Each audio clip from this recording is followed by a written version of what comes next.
नमस्कार, मैं शैलेंद्र। लोकसभा इलेक्शन 2024 चुनावी इतिहास में पहली बार नतीजों से पहले ईसी की इलेक्शन कमिश्नर चुनाव आयुक्त की प्रेस कॉन्फ्रेंस, आलोचना का भी उन्होंने दिया जवाब। लोकसभा चुनाव के नतीजे से पहले चुनाव आयोग ने सोमवार को प्रेस कॉन्फ्रेंस की, जिसमें मुख्य चुनाव आयुक्त राजीव कुमार ने चुनाव का विवरण दिया। इसके साथ ही उन्होंने लोक आलोचनाओं का भी जवाब इसके साथ उन्होंने दिया। लोकसभा चुनाव 2024 के नतीजे मंगलवार को घोषित किए जाएंगे, यानी 4 जून को घोषित किए जाएंगे। नतीजे से पहले चुनाव आयोग ने प्रेस कॉन्फ्रेंस की। आपको बता दें कि चुनावी इतिहास में यह पहली बार है जब लोकसभा चुनाव के नतीजे से पहले चुनाव आयोग ने प्रेस कॉन्फ्रेंस कर रहा है।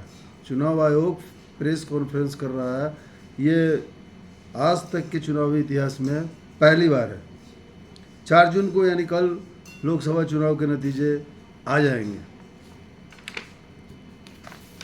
चुनाव आयोग की प्रेस कॉन्फ्रेंस, राजीव कुमार बोले, देश का चुनाव ऐतिहासिक 64 करोड़ मतदाताओं का रिकॉर्ड बनाया।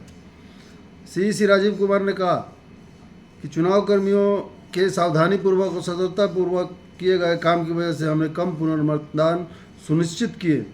हमने 2019 में 540 के मुकाबले 2019 में 540 पुनर्मतदान हुए थे, उसके मुकाबले 2024 के लोकसभा में मात्र 39 पुनर्मतदान हुए हैं। पुनर्मतदान जो बूथ कैंसिल हो जाती है उस पर पुनर्मतदान होता है। मात्र 39 पुनर्मतदान हमने देखे। इसमें भी 39 में से 25 पुनर्मतदान सिर्फ 2 राज्यों में हुए। लोकसभा चुनाव के 7 चरण में मतदान के बाद 4 जून यानी कल मतगणना होगी। इससे पहले चुनाव आयोग ने सोमवार को प्रेस कॉन्फ्रेंस की। इस दौरान निर्वाचन आयोग ने लोकसभा चुनाव 2024 में भाग लेने वाले सभी मतदाताओं का खड़े होकर अभिनंदन किया। मीडिया को संबोधित करते हुए मुख्य चुनाव आयुक्त राजीव कुमार ने कहा कि हमने 642 मिलियन मतदाताओं का विश्व रिकॉर्ड बनाया है। यह सभी G7 देशों के मतदाताओं का 1.5 गुना और यूरोपीय संघ के 27 देशों के मतदाताओं के से 2.5 गुना ज़्यादा है। सीईसी राजीव कुमार ने कहा कि चुनाव कर्मियों के सावधानीपूर्वक और सतर्कतापूर्वक किए गए काम की वजह से हमने कम पुनर्मतदान सुनिश्चित किए हैं। हमने 2019 में 540 के मुकाबले 2040 के लोकसभा चुनाव में 39 ही मात्र पुनर्मतदान देखे। इनमें भी 39 में से 25 पुनर्मतदान सिर्फ 2 राज्यों में हुए। उन्होंने इस बात पर जोर दिया कि हम यह उन आम चुनावों में से एक है जिसमें हमने हिंसा नहीं देखी। यह हमारी 2 साल की तैयारी का परिणाम है। निर्वाचन आयुक्त की सोशल मीडिया पर कुछ मीम में लापता जेंटलमैन नाम दिए जाने के संदर्भ में मुख्य चुनाव आयुक्त ने कहा कि हम हमेशा यहीं थे, कभी नदारत नहीं रहे। उन्होंने कहा कि अब मीम बनाने वाले कह सकते हैं कि लापता जेंटलमैन वापस आ गए हैं। चुनाव कॉन्फ्रेंस की जो अहम बातें थी वो मेन इन्हीं मुद्दे पर उन्होंने बोला। भारत ने लोकसभा चुनाव में 31.2 करोड़ महिलाओं समेत 64.2 करोड़ मतदाताओं की भागीदारी के साथ वैश्विक रिकॉर्ड बनाया। सीईसी राजीव कुमार ने सोशल मीडिया पर चुनाव आयुक्तों को लापता सज्जन कहे जाने वाले मीम्स पर कहा कि वो हमेशा से यहीं थे, कभी गायब नहीं हुए। दुनिया की सबसे बड़ी चुनावी प्रक्रिया में 68,000 से अधिक निगरानी दल, 1.5 करोड़ पोलिंग एवं सुरक्षाकर्मी शामिल थे। 2024 के लोकसभा चुनाव कराने में करीब 4 लाख वाहन, 135 विशेष ट्रेनें और 1,692 हवाई उड़ानों का इस्तेमाल किया गया। 2024 के आम चुनाव में केवल 39 पुनर्मतदान हुए, जबकि 2019 में 540 पुनर्मतदान हुए थे। जम्मू कश्मीर में 4 दशकों में सबसे अधिक मतदान हुआ, कुल मिलाकर 58.58% और घाटी में 51.05% मतदान हुआ। 2024 के चुनाव के दौरान नकदी, मुफ्त उपहार, ड्रग्स और शराब सहित 10,000 करोड़ रुपए की जब्ती की गई, जबकि 2019 में यह आंकड़ा 3500 करोड़ रुपए था।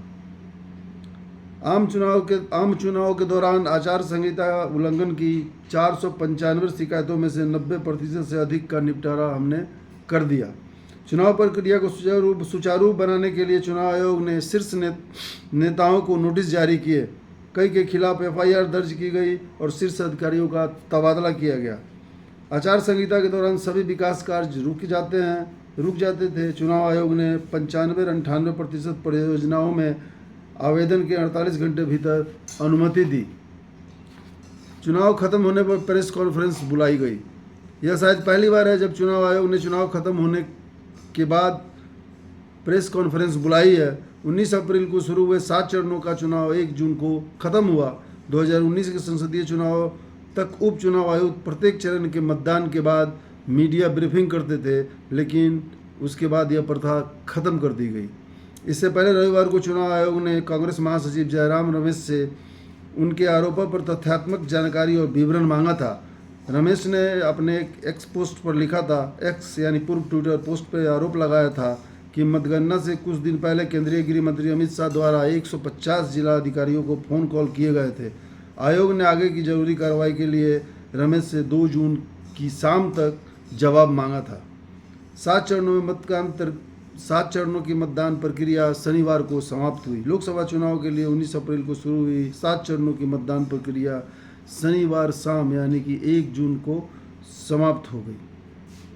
बहुत लंबा चुनाव था, 7 चरणों का चुनाव, बहुत लंबी प्रक्रिया थी। भीषण गर्मी के बीच मतदाताओं ने इन 7 चरणों के चुनाव को पार किया। कल नतीजे आने वाले हैं, देखिए क्या होता है। इतिहास में पहली बार चुनाव के नतीजे के 1 दिन पहले चुनाव आयोग ने प्रेस कॉन्फ्रेंस की। नई नई बातें तो हो ही रही है और कल चुनाव के रिजल्ट भी आने वाले हैं। कल शाम तक या थोड़ी रात तक पता चल जाएगा किसकी बहुमत बनेगी, किसकी नहीं, कौन लोकसभा पहुंचेगा, कौन नहीं, कौन पार्टी जीतेगी, कौन नहीं। धन्यवाद।